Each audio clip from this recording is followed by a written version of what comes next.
ನಮಸ್ಕಾರ. ಬೀಳ್ಕೊಡುಗೆ ಸಮಾರಂಭದಲ್ಲಿ ಹೋಗೋರು ಮಾತಾಡಬಾರ್ದು ಅಂತ ನಮ್ಮ ವಿಶ್ವಾಸ ಯಾವತ್ತು. ಕೂತವ್ರು ಮಾತಾಡಬೇಕು, ನಮ್ಮ ಕೆಲಸ ಮಾತಾಡಬೇಕು. ನಾವು ಮಾತಾಡಿದ್ರೆ ಅದಕ್ಕೆ ಜಾಸ್ತಿ ಬೆಲೆ ಇಲ್ಲ ಅಂತ ಅಂದ್ಕೊಂಡಿದ್ದೇನೆ. ನಾನು ಇವತ್ತು ದೀಪ ಹಚ್ಚಲಿಕ್ಕೆ ನನಗೆ ಕೊಟ್ಟಾಗ, ನಾನು ಏಮೋಟ್ ಏಜ್ ಇದ್ದಾಗ ಸಾವಿರಾರು ಫಂಕ್ಷನ್ಗಳಲ್ಲಿ ಇನಾಗ್ರೇಷನ್ ಹೋಗಿದ್ದೇನೆ, ಸಾವಿರಾರು ಕಡೆ ದೀಪ ಹಚ್ಚಿದ್ದೇನೆ. It was just a part. ದೀಪ ಹಚ್ಚೋದು, ಭಾಷಣ ಮಾಡೋದು, ಹೋಗ್ತಾ ಇರೋದು.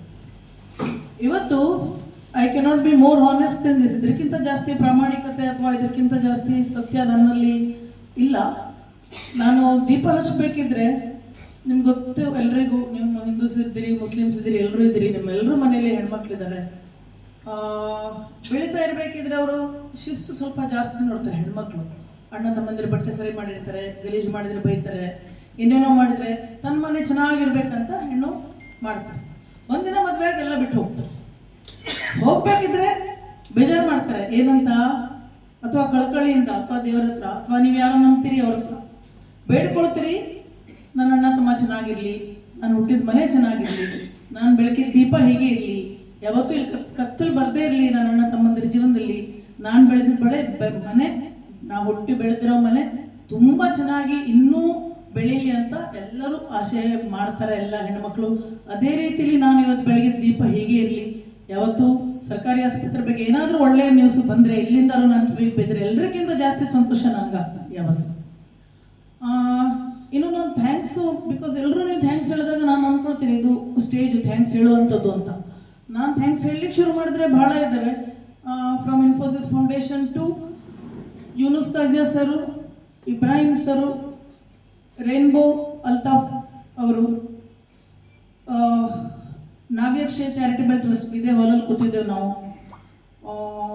ಮತ್ತು I may miss many, I think if I ಸಾರಿ.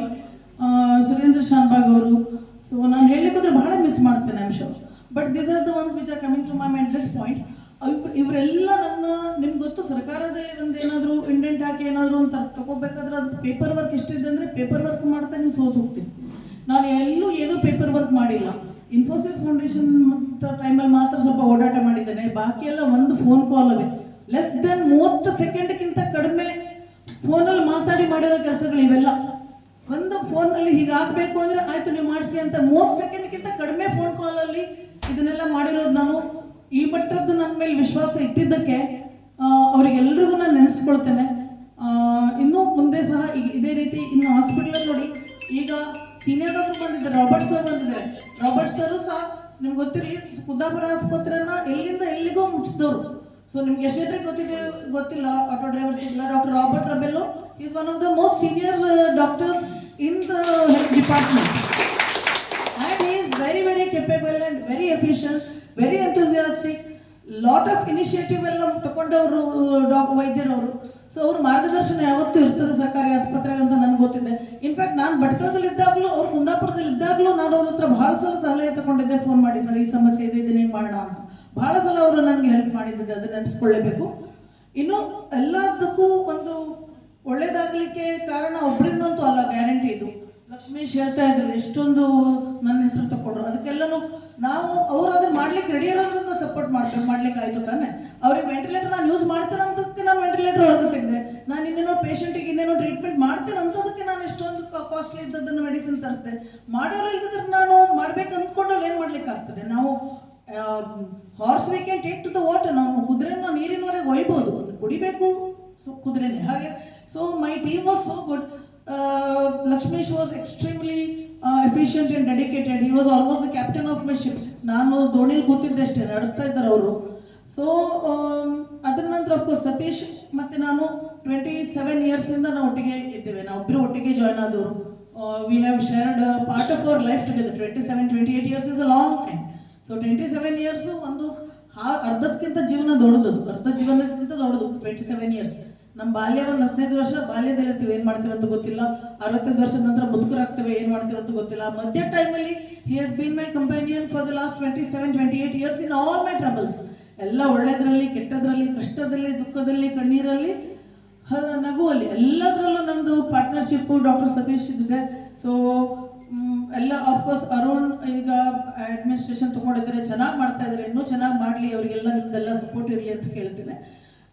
ಇನ್ನು ನಾನು 2000 ನೀವು ಇದನ್ನೆಲ್ಲ ಯೂಟ್ಯೂಬಲ್ಲಿ ಇದೆ ನೋಡ್ಬೋದು. 2018 ನಾನು ಚಾರ್ಜ್ ತಗೊಂಡಾಗ 2020 ಒಂದು ಏನೋ ಇಂಟರ್ವ್ಯೂ ತಗೊಂಡಿದ್ರು ಭಾವನಾ ಟಿವಿಯವರು, ಅದರಲ್ಲಿ ನನ್ನನ್ನು 1 hour ಇಂಟರ್ವ್ಯೂ ತಗೊಂಡಿದ್ರು.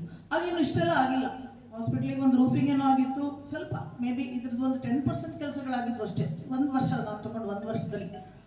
ಆಗ ನಾನು ಅವರು ಹೇಳಿದ್ದೆ, ನಾನು ಆಗ ಅದು ಯಾವ್ದು ಇರೋದಿಲ್ಲ ಅಥವಾ ಯಾವ ಮೂಡಲ್ಲಿ ಅಥವಾ ಯಾವ ಆ್ಯಟಿಟ್ಯೂಡಲ್ಲಿ ಯಾವ ಕಂಟೆಕ್ಸ್ಟಲ್ಲಿ ಹೇಳಿದ್ದು I am not very sure, you can go back and see. ಅಲ್ಲಿ ನಾನು ಹೇಳಿದ್ದೇನೆ, ಅವ್ರು ಕೇಳಿದ್ದಾರೆ ಏನು ಪ್ರಶ್ನೆ ಕೇಳಿದ್ರು ಗೊತ್ತಿಲ್ಲ, ಅದಕ್ಕೆ ನಾನು ಹೇಳಿದ್ದೇನೆ ನಂದು ಉದ್ದೇಶ ಇಲ್ಲ ನಾನು 1 ವರ್ಷನೋ 1 ದಿನನೋ ಅರ್ಧ ದಿನನೋ 10 ವರ್ಷನೋ ಈ ಕುರ್ಚಿಲಿ ಇರ್ತೀನೋ, ಎಷ್ಟು ದಿನ ಇರ್ತೀನೋ, ಗವರ್ಮೆಂಟ್ ಇದು ಅಥವಾ ಇನ್ಯಾರ್ದು ಡಿಸಿಷನ್ನು. ಬಟ್ ನಾನು ಯಾವ ದಿನ ಹೋಗ್ತೇನೆ ಅಥವಾ ಇಳಿತೇನೆ ಕುರ್ಚಿಂದ, ನನಗೆ ಯಾರು ಸ್ಟಾಫು ಡಾಕ್ಟರ್ಸು ಇನ್ಯಾರು ನನ್ನನ್ನು ಹೊಗಳಬೇಕಾಗಿಲ್ಲ, ಯಾರು ನನಗೆ ಹೇಳ್ಬಿಟ್ಟು ನಾನು ಡೇ 1 ಇಟ್ ವಾಸ್ ಇಂಟೆನ್ಷನ್. ಹಾಗೆ ನಾನು ಇದೇ ದಾರಿಯಲ್ಲಿ ನಾನು ಹೋಗೋದಂತ ನಾನು ಅಂದ್ಕೊಂಡ್ರು. ನನಗೆ ಯಾರು ಮೇಡಮ್ ಒಬ್ರು ಒಳ್ಳೆಯವರು ಇದ್ರು, ಇಷ್ಟೊಳ್ಳೆ ಮೇಡಮ್ ಇದ್ರು, ಈಗಿಲ್ಲ ಅಂತ ಯಾರು ನನ್ನನ್ನು ಮಾಡ್ಕೊಳ್ಬೇಡಿ. ಬಿಕಾಸ್ ನಾನು ಸಂಸ್ಥೆ ನಮ್ಮೆಲ್ಲರಿಗಿಂತ ದೊಡ್ಡದು, ವ್ಯಕ್ತಿ ಸಂಸ್ಥೆಗಿಂತ ದೊಡ್ಡವರಲ್ಲ ಯಾರು, ಇನ್ಕ್ಲೂಡಿಂಗ್ ಮೀ. ಅದ ಡೇ ನಾನು ನನ್ನಿಂದ ಸರ್ಕಾರಿ ಆಸ್ಪತ್ರೆ ಅಂತ ಯಾವ ದಿನ ನಾನು ಅಥವಾ ಇನ್ಯಾರೋ ಅನ್ಕೊಳ್ಳಿಕ್ಕೆ ಶುರು ಮಾಡಿದ್ರು, ಆ ದಿನ ನಿಮ್ಗೆ that is the beginning of your end. So nobody is indispensable, ಯಾರಿಂದನೂ ಇಲ್ಲ. ಸೊ ನನಗೆ ಯಾರು ಹೊಗಳಬೇಡಿ, ಮೇಡಮ್ ಎಷ್ಟು ಒಳ್ಳೆಯದ್ರು, ಮೇಡಮ್ ಅಷ್ಟು ಹೆಲ್ಪ್ ಮಾಡಿದ್ರು, madam she was so sweet ಅಂಥದ್ದು ಏನೂ ನನ್ನ ಉದ್ದೇಶ ಇಲ್ಲ. ಬಟ್ ನಾನು ಯಾವುದನ್ನ ಹೇಳ್ತೇನೆ, ಸರ್ಕಾರಿ ಆಸ್ಪತ್ರೆ ಹಿಂಗಿತ್ತು ಹಿಂಗಾಯ್ತು ಅನ್ನೋ ಹಂಗೆ ನನ್ನ ವೈರಿಗಳು ಹೇಳೋಗಿರ್ಬೇಕು ಅಂತ ನಾನು ಆಗ ಹೇಳಿದ್ದೇನೆ 2019. ಸೊ ಆ ದೃಷ್ಟಿಯಲ್ಲಿ ನಾನು ಒಂದು ತುಂಬ ಅಲ್ದಿದ್ರು at least few steps I have come from where I started ಅಂತ ನನ್ನ ನಂಬಿಕೆ ಇದೆ.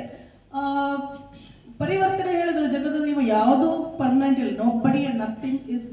ಜೀವನದ ಸುಂದರತನೇ ಅದು, the beauty of life is nothing is permanent and no situation, no human, no problem, no success, nothing at all is permanent. Everything is going to change and ಯಾವತ್ತೂ change ಆಗ್ತದೆ. ಬೆಳಿಗ್ಗೆ ಎದ್ದು ರಾತ್ರಿ ಆಗ್ತದೆ, ರಾತ್ರಿ ಎದ್ದು ಬೆಳಗಾಗ್ತದೆ, ಮತ್ತೆ ರಾತ್ರಿ ಆಗ್ತದೆ. ರಾತ್ರಿ ಕತ್ಲು ಜಾಸ್ತಿ ಆದಾಗ ನಮ್ಗೆ ಗೊತ್ತಾಗ್ತದೆ, ಓ ಅದು ಬೆಳಕಿತ್ತು, ನಾನು ಮತ್ತೆ ಬೆಳಕು ಬರ್ತದೆ. ಸೊ ಅದು ನಮ್ಗೆ ಇದು ಜಗತ್ತಿನ ನಿಯಮ ಇದೆ, ಚೇಂಜ್ ಆಗೋದು. ಸೊ ದೇವ್ರು ಒಳ್ಳೇದು ಮಾಡಲಿ ಎಲ್ರಿಗೂ, ನಿಮ್ಮೆಲ್ಲರ ಸಹಕಾರ ಆಸ್ಪತ್ರೆ ಮೇಲೆ ಇರಲಿ. ಯಾಕಂತ ಹೇಳಿದ್ರೆ ತಪ್ಪುಗಳಾಗ್ತವೆ, ಎಲ್ಲರನ್ನೂ ತಪ್ಪುಗಳಾಗ್ತವೆ, ಯಾರು ನೋಬಡಿ ಇಸ್ ಪರ್ಫೆಕ್ಟ್. ನಾವು ಮನೆಯಲ್ಲಿ ಎಲ್ಲನೂ ಸರಿ ಇರ್ತದ, ಎಲ್ಲ ಸರಿ ಇರ್ಲಿಕ್ಕೆ ಸಾಧ್ಯ ಇಲ್ಲ. ಅಕ್ಕ ತಂಗಂದಿರು ನಿಮ್ಗೆ ಸಹೋದರ ಸಹೋದರಿ, ನನಗೆ ಒಂದಣ್ಣ ಒಂದು ಅಕ್ಕ ಇದ್ದಾರೆ, ನಾವು 3 ದಿನ ಒಟ್ಟಿಗೆ ಒಂದೇ ಮನೇಲಿ ಇದ್ರೆ 2-4 ಜಗಳ ಆಗ್ತದೆ. ಬೆಳಗಿದ್ರೆ ರಾತ್ರಿ ನಾವು ಮಾಡಿದ್ದು ನಮ್ಗಾಗಲ್ಲ, ನಮ್ಗೆ ಅವ್ರಿಗಾಗಲ್ಲ, ಹಾಗೆ ಆಗ್ತದೆ. ಒಂದೇ ಅಪ್ಪ ಅಮ್ಮನ ಹೊಟ್ಟೆಲಿ ಹುಟ್ಟಿ ಒಂದೇ ಜೀನ್ಸ್ ಇಟ್ಕೊಂಡು ಒಂದೇ ವಾತಾವರಣದಲ್ಲಿ ಬೆಳೆದವರು ತಮ್ಮಂದ್ರ ಮಧ್ಯೆ ಏನೋ ಸಣ್ಣ ಪುಟ್ಟ ಹಾಗೆ ಆಗ್ತದೆ. ಹಾಗಿರ್ಬೇಕಿದ್ರೆ ನಾವೆಲ್ಲ ಬೇರೆ ಬೇರೆ ಅಪ್ಪ ಅಮ್ಮನ ಹುಟ್ಟಿದ್ದೀವಿ, ಬೇರೆ ಬೇರೆ ಬ್ಯಾಕ್ಗ್ರೌಂಡ್ ಇಂದ ಬಂದಿದ್ದೇವೆ, ಬೇರೆ ಬೇರೆ ಸಂಸ್ಕೃತಿಯಿಂದ ಬಂದಿದ್ದೇವೆ.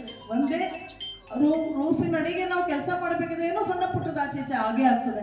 ಅದ್ರ ಅರ್ಥ ನಮ್ಗೆ ಅವರಿಬ್ರಿಗೆ ವೈರಿಗಳು ಅಥವಾ ನಾವಿಬ್ರು ಏನದು ಇನ್ನೇನಂತೀವಿ ಅಂಥದ್ದೇನೋ ಅಲ್ಲ.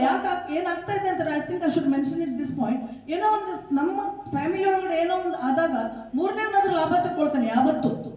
So what ever problem administration are the taluk hospital all the doctors ಏನೋ ಸಣ್ಣ ಪುಟ್ಟ ಆದಾಗ ಆಗಿರೋದೇ ಹಾಗೆ. The outsider will always. ನಮ್ಮ ಇದ್ರಲ್ಲಿ ಒಂದಿದೆ ಕನ್ನಡದಲ್ಲಿ ಹೇಳ್ತೀವಿ, ಯಾರೋ ಹೆಣ ಸುಡ್ಬೇಕಾದ್ರೆ ಬಿಡಿ ಸುಟ್ಕೊಂಡಂತ ಯಾರೋ ಒಬ್ಬನ ಆಗ ಯಾರ್ದೋ ಒಂದು ಹೆಣ ಸುಡ್ತಾ ಇದ್ರೆ ಇವನು ಹೋಗಲಿ ಬಿಡಿ ಸುಟ್ಕೊಳ್ತಾರೆ ಅಂಥವ್ರು ಇದ್ದಾರೆ. ಸೊ ಹಾಗಾಗಿ ನಮ್ಮ ಹಾಸ್ಪಿಟಲ್ ಒಳಗಡೆ ಅಥವಾ ಸಂಸ್ಥೆ ಒಳಗಡೆ ನಿಮ್ಮ ಮನೆದು ಏನೋ ಪ್ರಾಬ್ಲಮ್ ಇದ್ರೆ ಇದ್ದೇ ಇರುತ್ತೆ, ಫ್ರಿಕ್ಷನ್ಸ್ ವಿಲ್ ಕಮ್. ನೀವು ದನಗಳನ್ನು ಒಟ್ಟು ಹಾಕಿದ್ರೆ ಕೊಂಬುಗಳು ತಾಗ್ತಾರೆ, ಒಂದಕ್ಕೊಂದು ತಾಗೇ ತಾಗುತ್ತೆ. ಸೊ ಅದ್ರ ದೊಡ್ಡ ವಿಷಯ ಮಾಡಿದೆ, ಅದನ್ನ ಸರಿ ಮಾಡ್ಕೊಳ್ಳೋದು ಹೆಂಗಂತ ಉದ್ದೇಶದಲ್ಲಿ ಎಲ್ಲರದ್ದು ಸಹಕಾರ ಇರಲಿ. ನಿಮ್ಮ ಒಳಗಡೆ ಸಮಸ್ಯೆಯನ್ನ ಬೇರೆಯವರಿಗೆ ಅದನ್ನ ಅಡ್ವಾಂಟೇಜ್ ಆಗದಿದ್ದಂಗೆ ನೋಡ್ಕೊಳ್ಳಿ. ದೇವರೆಲ್ಲರಿಗೂ ಒಳ್ಳೇದು ಮಾಡಲಿ. ಯಾವಾಗಲೂ ಶುಭ ಹಾರೈಸ್ತೇನೆ. ಸರ್ಕಾರಿ ಆಸ್ಪತ್ರೆ ಭಟ್ಕಳಕ್ಕೆ ಆಲ್ ದಿ ವೆರಿ ಬೆಸ್ಟ್.